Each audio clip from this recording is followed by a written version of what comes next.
गांव के किनारे बसे घने जंगलों में रात होते ही एक अजीब सी सीटी सुनाई देने लगी थी।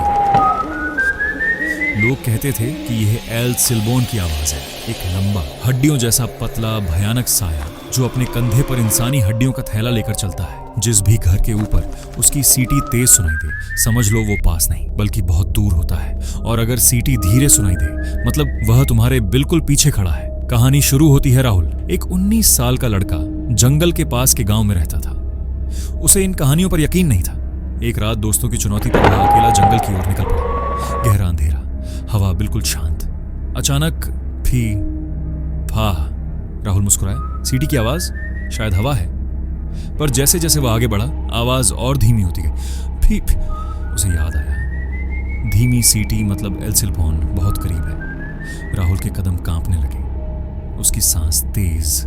लेकिन हिम्मत करके उसने मोबाइल की रोशनी आगे फेंकी और तभी पेड़ों के बीच से एक बेहद लंबा, काला, हड्डियों जैसा शरीर बाहर आया।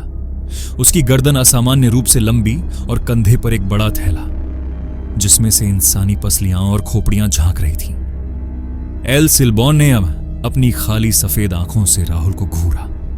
उसने धीरे से अपनी ऊंगी, पतली उंगलियां बढ़ाई और राहुल के कंधे पर हाथ रखा। मैं तेरी हड्डियां ले जाऊंगा, राहुल चीखना चाहता था पर आवाज गले में दब गई। एल सिल्बोन ने अपना थैला खोला।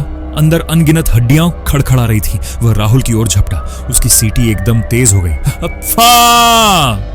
और फिर जंगल में बस हवा की सरसराहट रह गई। अगली सुबह लोगों को सिर्फ राहुल का फोन और उसकी चप्पलें मिली। लेकिन सबसे डरावनी बात, पेड़ पर एक ताजी पसली टंगी हुई थी।